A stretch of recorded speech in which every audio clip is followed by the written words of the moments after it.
बोलिए भारत माता की। 2 बार सूचना दे दी है रामलाल जी ने, 2 बार दिया ना। मैंने कहा 1 बार कहने, मैंने कहा क्यों फेर रहे हो बार बार आप, कि भोजन की व्यवस्था है तो उसकी तो चिंता नहीं करनी, लेकिन नारा तो ऐसा लगे जो लोगों के लगे या तिरंगा यात्रा की कोई बैठक कार्यालय पर चल रही है। भारत माता की, भारत माता की, भारत माता की। आज के इस घर घर तिरंगा यात्रा के इस कार्यशाला में मंच पर विराजमान मध्य प्रदेश के पूर्व प्रदेश अध्यक्ष, खजुराहो से सांसद, जिन्होंने लंबे समय तक संगठन में काम किया, विद्यार्थी परिषद में काम किया, अध्यक्ष से पहले महामंत्री के रूप में काम किया, ऐसे सम्मानीय बीडी शर्मा जी, कैबिनेट में मेरे साथी उप मुख्यमंत्री प्रेमचंद बैरवा जी, पार्टी के पूर्व प्रदेश अध्यक्ष और तिरंगा यात्रा कार्यक्रम के प्रदेश के संयोजक अशोक परनामी जी, पूर्व प्रदेश अध्यक्ष वित्त आयोग अरुण चतुर्वेदी जी, पार्टी के वरिष्ठ नेता पूर्व नेता प्रतिपक्ष सम्मानीय राजेंद्र राठौड़ जी, प्रदेश के उपाध्यक्ष भाई मुकेश दादी जी, प्रदेश के उपाध्यक्ष नारायण सिंह जोधा जी, प्रदेश के महामंत्री श्रवण बगड़ी जी, प्रदेश के महामंत्री संतोष अहलावत जी, प्रदेश महामंत्री ओम प्रकाश बड़ाना जी, प्रदेश मंत्री भूपेंद्र सैनी जी, पूर्व प्रदेश के उपाध्यक्ष महेंद्र भौरा जी, पूर्व विधायक रामलाल शर्मा जी, मंत्रिमंडल के मेरे साथीगण, सभी हमारे सांसद, विधायक, सभी अन्य जनप्रतिनिधि, जिलों से आए जिलाध्यक्ष, जिले के संयोजक और इस तिरंगा यात्रा के सभी जिनको इस अभियान की जिम्मेदारी मिली है, ऐसे सभी मेरे संयोजक भाई और बहनों, सबसे पहले तो मैं आप सभी का जयपुर पधारने पर अभिनंदन करता हूं, वंदन करता हूं, आप सभी का मैं स्वागत करता हूं।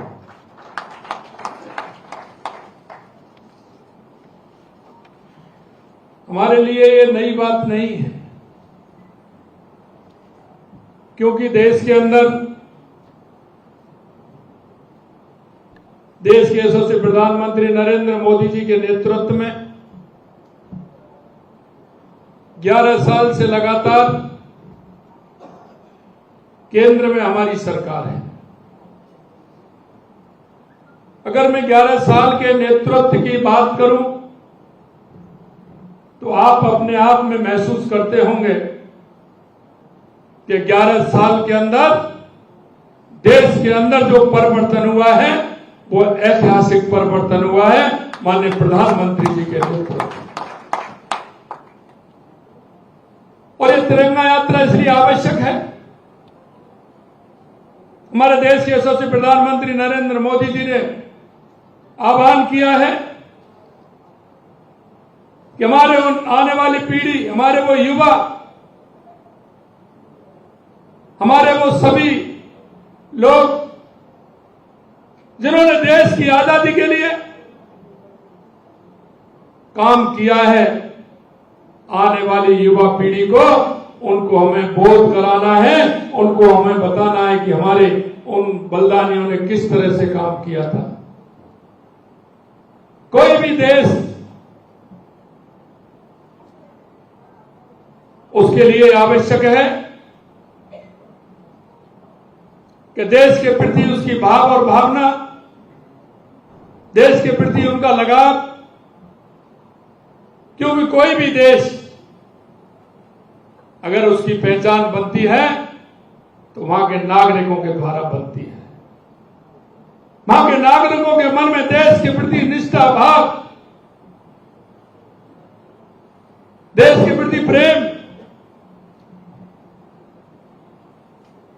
कितना आवश्यक है। और इसलिए मैं आपसे कहना चाहता हूं मेरे भाइयों, बीडी शर्मा जी कह रहे थे कि राजस्थान की तो पहचान देश नहीं दुनिया में ही अलग है। राजस्थान ये शक्ति और भक्ति की धरती है। इसमें जो संस्कार हैं, इसमें जो विचार हैं, क्योंकि महाराणा प्रताप का उन्होंने जो लड़ाई लड़ते हुए ऐसा राजा आपको दुनिया में नहीं मिलेगा। महाराणा प्रताप और शिवाजी महाराज जी ने जिस तरह से देश के अंदर जो उन्होंने आजादी की लड़ाई के लिए काम किया, आज दुनिया उसको देखती है, दुनिया उससे प्रेरणा लेती है। राजस्थान की हर जगह इस बात को लेकर के यहाँ की शक्ति, भक्ति, त्याग, बलिदान की कहानी पूरे दुनिया में कही जाती है। हम सौभाग्यशाली हैं क्योंकि मुझे भी देश में जाने का मौका मिला। राजस्थान के बहाने दुनिया के कई देशों में जाने का मौका मिला। मैं आपको निश्चित रूप से कह सकता हूं कि राजस्थान के बारे में जो लोगों के विचार हैं, हमारे देश के बारे में लोगों के जो विचार हैं, आप देखते होंगे दुनिया के वो छोटे छोटे देश जो कभी किसी के आश्रित रहते थे, कभी वो किसी ना किसी के पीछे चलते थे, उनके ऊपर प्रेशर रहता था, दबाव रहता था। और आज देख रहे हैं दुनिया के जो ऐसे देश हैं वो आज भारत के पीछे चलने के लिए लाइन में खड़े हुए। ये भारत का गौरव है। हमारे प्रधानमंत्री जी के नेतृत्व में 2014 के बाद जो स्थितियां बदली हैं, चाहे वो हमारे गरीब कल्याण की योजनाएं हो, चाहे हमारे विकास की योजनाएं हो, आतंकवाद नक्सलवाद का खात्मा हो या दुनिया में बढ़ता हुआ भारत का गौरव हो, ये आप सब महसूस कर रहे हैं। पूरा देश इस बात को महसूस कर रहा है। हमें आवश्यकता इस बात की है कि हमारे नेतृत्व के अंदर जो क्षमता है, हमारा नेतृत्व जिस तरह से फैसले लेता है, क्योंकि आप सभी को पता है, मेरे सामने वो भी बैठे हैं जिन्होंने जिंदगी भर नारे लगाए थे, जहां हुए बलिदान मुखर्जी वो कश्मीर हमारा है। और मैं कई बार सुनाता हूं कि उन्होंने हमारे जनसंघ या भारतीय जनता पार्टी की कोई भी अधिवेशन, कोई भी बैठक होती थी, हमारे कुछ मुद्दे ऐसे होते थे जिनको हर बैठक में हर उसमें प्रस्ताव पास होता था। कभी भी उन मुद्दों को हमने छोड़ा नहीं था। हमने उन मुद्दों के साथ चले। और जब चले थे तब लोग कहते थे कि इस दिए में तेल नहीं, राज चलाना खेल नहीं, ये सब कहते थे लोग। लेकिन हमारे उन लोगों ने, हमारे उन मनीषियों ने कभी वो विचार नहीं त्यागा और सहने सहने सहने सहने बढ़ते हुए आज हम उस मुकाम पर आ गए कि हमारे जो लोगों ने सोचा था, देश के यशस्वी प्रधानमंत्री नरेंद्र मोदी जी ने करके बता दिया।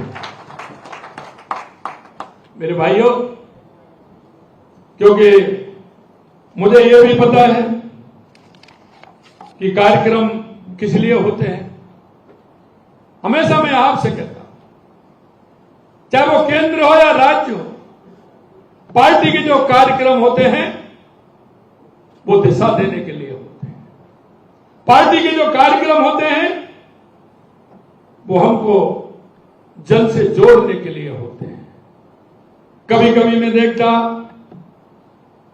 क्योंकि मैंने भी आपके साथ लंबे समय काम किया है और मैं आज भी बता सकता हूं कि कौन कितना बात कहेगा और उसकी कितनी पूरी होगी, कितनी नहीं होगी, कितना करेंगे, कितना नहीं करेंगे, कितना बताएंगे, कितना नहीं बताएंगे।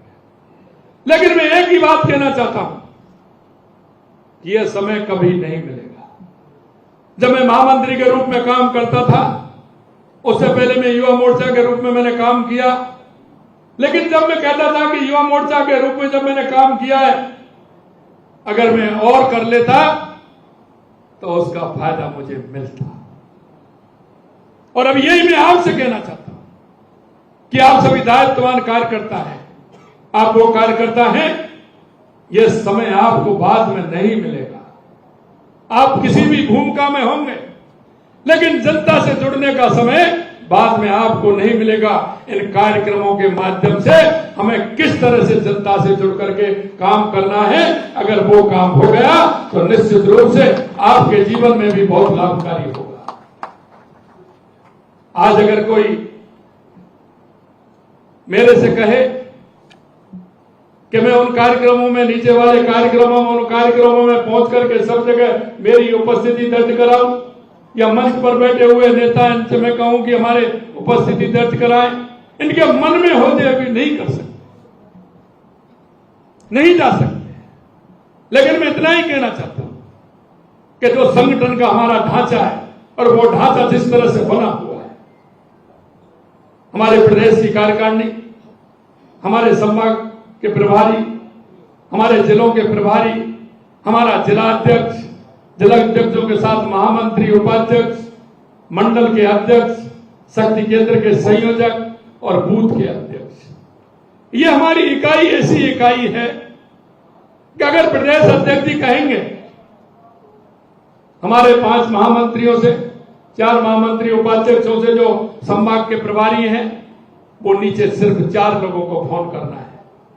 4 लोग नीचे जब मंडल में फोन करेंगे, उनको 3-3 लोगों को फोन करना है, और मंडल वाले 3-3 लोगों को फोन करेंगे तो शक्ति केंद्र के संयोजक और सह संयोजकों को आप देख लिए 5-5, 6 फोन करने हैं, और हमारी प्रदेश से लेकर के बूथ के अध्यक्ष तक की सूचना मात्र 1 घंटे में पूरी हो जाती है। इस तरह का हमारा जो संगठन का ढांचा है वो पूरा बना हुआ है। अभी मैं देख रहा था कि उन्होंने कार्यक्रम दिए हैं। आज हमारे प्रदेश की कार्यशाला है, 8 तारीख को, 8 को कल हमारी जिलों की कार्यशाला है, उसके बाद मंडलों की कार्यशाला है, उसके बाद हमारे कार्यक्रम लगातार बूथ तक और संयोजक वहां तक हमारे जाएंगे। मैंने अध्यक्ष जी से बात की, कुछ झंडे आ गए, जहां आवश्यकता होगी हमने भी भिजवा भी दिए, क्योंकि 4 दिन पहले बाद में झंडे भी चले गए। जहां आवश्यकता होगी हमने भी निर्देशित किया है कि वो झंडे वहां भी पहुंचे, उनसे भी संपर्क करके वो भी आपको कराएं। मैं मेरे मित्रों एक ही बात कहना चाहता हूं, राष्ट्र के प्रति समर्पित भाव से हम काम करने वाले हैं। हमारा विचार, हमारी संस्कृति है कि आने से पहले, मीटिंग करने से पहले हमने मां भारती पर अपना दीप प्रज्वलन किया, और उसके बाद हमारी मीटिंग प्रारंभ हुई है। कब राष्ट्र को मानने वाले हैं, प्रथम राष्ट्र को मानने वाले लोग हैं। ये लोग वो भी हैं जो भारत मां की जय नहीं बोलते, एक हम भी हैं जो भारत मां के लिए हमारे नेतृत्व से लेके नीचे, हमारे मंडल से लेके के बूथ तक का कार्यकर्ता हमारा सब कुछ करने को तैयार होता है। हमारा विचार, हमारी संस्कृति अपने आप में अलग है। हम एक मंडल की भी बैठक होती है, कोई नया आदमी आता है तो वो ताज्जुब करता है कि ये क्या हो रहा है, क्या पहले भारत माता के चित्र पर माल्यार्पण करते हैं, वंदे मातरम होता है, पिछली मीटिंग की कार्रवाई की बात होती है, आगामी कार्यक्रमों की योजना बनती है, और पिछले कार्यक्रमों की मूल्यांकन होता है, कितना हुआ कितना नहीं हुआ, उनकी उपस्थिति होती है। उसके बाद राष्ट्रगान होता है और हमारी बैठक का समापन होता है। यह किसी दूसरे राजनीतिक दल में आपको नहीं मिलेगा, यह सिर्फ है तो एक भारतीय जनता पार्टी के अंदर है। इसलिए मेरे भाई और बहनों, मैं आपसे कहना चाहता हूं, कार्यक्रमों के माध्यम से, जैसे मैंने कहा, हमको वहां तक पहुंचना है, हमको वहां तक जाना है। हमारी अगर रचना का पेपर पर ठीक प्रकार से बन जाएगी तो हमारा नीचे तक का कार्यकर्ता उसमें शामिल हो जाएगा। कभी कभी मेरे जनप्रतिनिधि भाइयों को भी मैं कहता हूं, सरकार के भी कार्यक्रम आते हैं, जैसे वंदे गंगा जल संरक्षण अभियान हमारा है, हमारा पंडित दीनदयाल उपाध्याय गरीब स्वावलंबन पखवाड़ा हमारा है, हमारा पर्यावरण को लेकर एक पेड़ मां के नाम हमारा अभियान हरियाली तीज पर हमने चलाया। ये कार्यक्रम नहीं है, ये हमें सीधे जनता से जुड़ने के लिए कार्यक्रम है, जनता से जुड़ने के लिए। अगर इसमें हम मेहनत करेंगे तो लगातार हम नीचे कार्यकर्ताओं से जुड़ करके हमारी केंद्र सरकार राज्य सरकार की योजनाओं का फायदा। कभी कभी मैं कहता हूं कि हमारी योजनाएं, केंद्र और राज्य सरकार की योजनाएं, इतनी योजना है, अगर उनको हम बताने लगे, नीचे तक काम करने लगे, तो कई ऐसे जो पंडित दीनदयाल उपाध्याय जी कहते थे, गरीब अंत्योदय, सबसे पहले प्रारंभ माननीय भैरव सिंह जी शेखावत जब मुख्यमंत्री थे, उन्होंने अंत्योदय की योजना राजस्थान में लाई। अंतिम पंक्ति में खड़ा हुआ व्यक्ति, अरे ये 2 योजना तो ऐसी है, स्वनिधि योजना जिसमें 10,000, 20,000, 50,000 का फायदा तो हम किसी को भी दे सकते हैं। कोई ठेली वाला है, कोई मोची बैठा है, कोई हमारा वो सेविंग करने के लिए हमारा नाई बैठा है, कोई भी ऐसा व्यक्ति है जिसके लिए हमें सहयोग करना है, जिसको आवश्यकता है और आवश्यकता होती है। ऐसी हमारी केंद्र और राज्य सरकार की योजना है। हमारे माध्यम से हम कितनों को उन योजनाओं का फायदा पहुंचे, इसको भी हमें साथ साथ में करना है।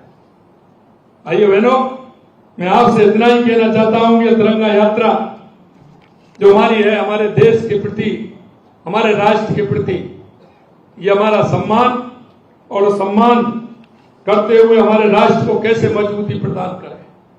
मुझे ध्यान है जब ऑपरेशन सिंदूर चल रहा था, हमारे देश के यशस्वी प्रधानमंत्री नरेंद्र मोदी जी का रात को 12 बजे 1 बजे जब मैं कहता था, और मैंने जब उनको ये बताया, क्योंकि मैं जैसलमेर, बाड़मेर, बीकानेर की उस सरहद पर जब मैं लोगों से बात करता था, लोग कहते थे मेरे से जो पूर्व सैनिक हैं कि माननीय मुख्यमंत्री जी आप तो हमको बंदूक दिला दीजिए, हम सेना से आगे हम लड़ने को तैयार हैं, जो आपका आदेश होगा वो करने को तैयार है। माननीय जो प्रधानमंत्री जी कहेंगे वो हम करेंगे। जब मैंने ये बात माननीय पीएम साहब का जब फोन आया, मैंने कहा कि साहब यहाँ तो ये स्थिति है। लगातार 3 दिन तक रात को फोन आते थे, मैं ऑफिस में बैठा था, लगातार फोन आते थे, क्या चल रहा है? मैंने कहा कोई दिक्कत नहीं, कोई दिक्कत तो नहीं है, कितना कोई नुकसान नहीं। हमारी सेना ने जिस तरह का उनको मुंहतोड़ जवाब दिया, देश के सबसे प्रधानमंत्री नरेंद्र मोदी जी के नेतृत्व में, निश्चित रूप से मैं हमारी देश की सेनाओं को मैं प्रणाम करता हूं, उनको धन्यवाद देता हूं। ऐतिहासिक, और आप देख रहे हैं धीरे धीरे दुनिया की, भारत की सेना दुनिया की सबसे अच्छी, सबसे श्रेष्ठ सेना बन गई। ये देश के सबसे प्रधानमंत्री नरेंद्र मोदी जी के नेतृत्व में हुआ। आज 11 साल पहले आपको पता है, कोई भी रक्षा क्षेत्र में कोई भी सामान खरीदते थे वो विदेशी होता था, वहां से लाते थे। आज रक्षा क्षेत्र का एक भी सामान हम नहीं लेके आ रहे हैं, सबका उत्पादन हमारे देश में हो रहा है। ये देश के यशस्वी प्रधानमंत्री नरेंद्र मोदी जी के नेतृत्व में हो रहा है। मैं आपसे अंत में इतना कहना चाहूंगा मेरे भाई और बहनों, तिरंगा केवल एक ध्वज नहीं बल्कि हमारी एकता, स्वतंत्रता, गौरवशाली इतिहास का प्रतीक है। हमें उसका सम्मान करते हुए हमारी जो तिरंगा यात्राएं, जो गांव दूर बैठे हैं गांव में, उसमें ढाणियों में, ऐसे लोगों को आगे लेकर के हमें हमारी तिरंगा यात्रा को आगे बढ़ाना है और देश के प्रति जो भावना हमें उनके अंदर प्रज्वलित करने का काम करना है। आज मैं कह सकता हूं, देश के यशस्वी प्रधानमंत्री नरेंद्र मोदी जी के नेतृत्व में भारत आज विश्व मंच पर एक नई ऊंचाइयां छू रहा है और सभी जगह भारत की सराहना हो रही है। दुनिया के देश भारत की सराहना कर रहे हैं और आपने देख लिया माननीय प्रधानमंत्री जी के नेतृत्व में 11वें पायदान पर था, अर्थव्यवस्था में 5वें पर आया, अब दुनिया की सबसे बड़ी 4थी अर्थव्यवस्था बना है। यह भारत का कमाल आपने देखा। आने वाले समय में दुनिया की 3री अर्थव्यवस्था बनने वाला है। ये माननीय प्रधानमंत्री जी के नेतृत्व में ये हमारा आगे देश बढ़ रहा है। अंत में आपसे इतना ही कहूंगा मेरे भाइयों कि हमको जो हमारे इस तरह के कार्यक्रम आते हैं, उन कार्यक्रमों के माध्यम से हमारे उन लोगों के प्रति,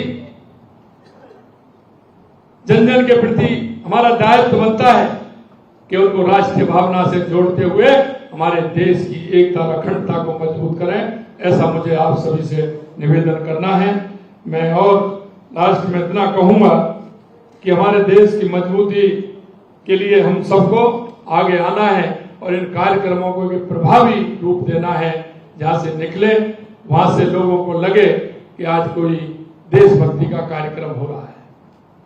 14 अगस्त की त्रासदी, जब आपके यहाँ हमारे बुजुर्ग कई ऐसे हैं, अभी भी हैं, जिन्होंने उस त्रासदी को झेला है, क्योंकि ये पीढ़ी कुछ दिन बाद नहीं रहेगी। हम सबका दायित्व बनता है कि उस पीढ़ी, उनके विचार, उनके उस समय के जो उन्होंने कष्ट झेले थे, उस त्रासदी का दंश उन्होंने झेला था। मैं जिला अध्यक्षों के माध्यम से, हमारे जनप्रतिनिधियों के माध्यम से इतना निवेदन करना चाहता हूं, आज भी अगर गांव में, कस्बे में कहीं भी आप देखेंगे 2, 4, 5 लोग आपको मिल जाएंगे जो अपने जीवन की गाथा सुनाते सुनाते उनकी आंखों में आंसू आ जाएंगे कि उन्होंने किस तरह की त्रासदी झेली थी। उनके उन शब्दों को आपने मोबाइल में रिकॉर्ड करें और उनको लिखें और लिख करके उनके वो जो त्रासदी में जो उनके विचार हैं उनको लेकर के लिखें, जिससे कि हम कार्यालय में उन सभी को विचारों को रखें, जिससे आगे आने वाली पीढ़ी भी उस बात का ध्यान रखे कि किस तरह से हमारे लोगों के साथ 14 अगस्त की त्रासदी हमारे लोगों ने उसको झेला था। मित्रों, अंत में मैं इतना ही कहूंगा कि कांग्रेस तो हमेशा जिस तरह से देश तोड़ने का काम किया, कांग्रेस हमेशा पाकिस्तान की भाषा बोल करके क्या दिखाना चाहती है ये आप सभी जानते हैं। और मैं कह सकता हूं कि कोई भी व्यक्ति अगर देश के उन बुनियादी विचारों के खिलाफ बोलता है, देश की संस्कृति के खिलाफ बोलता है, तो उसकी मन स्थिति ठीक नहीं होती है। हमें ये भी देखना होगा कि हमारे राष्ट्र के प्रति समर्पित भाव से काम करने वाले लोग, जिन्होंने मन में ठाना था, जिन्होंने मन में जिस विचार के साथ चले थे, उनको देखना होगा कि ये वो लोग हैं जो 10-15 लोग थे और आज पूरा देश उस विचार से जुड़ गया है और जुड़ते हुए हमारा देश आगे बढ़ रहा है। मैं उन सभी को नमन करता हूं जिन्हें इस विचार को आगे बढ़ाया, और ऐसे लोगों से मैं कहना चाहता हूं जो देश के खिलाफ बोलते हैं कि उनको ईश्वर सद्बुद्धि दे और वो देश के प्रति इस तरह की बात नहीं करें। देश को मजबूत करने की, देश की एकता और अखंडता की मजबूती की बात करें। इतना कहते हुए मैं मेरी वाणी को विराम देता हूं। मुझे पता है आप जिस भावना से आप इस कार्यक्रम में लगेंगे, मुझे पूरा भरोसा है, क्योंकि कोई भी कार्यक्रम, राजस्थान की पहली भी हमारी यात्रा निकली थी, शायद पूरे देश में 1 नंबर की थी और ये भी 1 नंबर की रहेगी। ये भी बीडी शर्मा जी मैं आपको विश्वास दिलाता हूँ, क्योंकि हमारा कार्यकर्ता जिस मन और भाव से काम करता है उसका कोई मुकाबला नहीं है।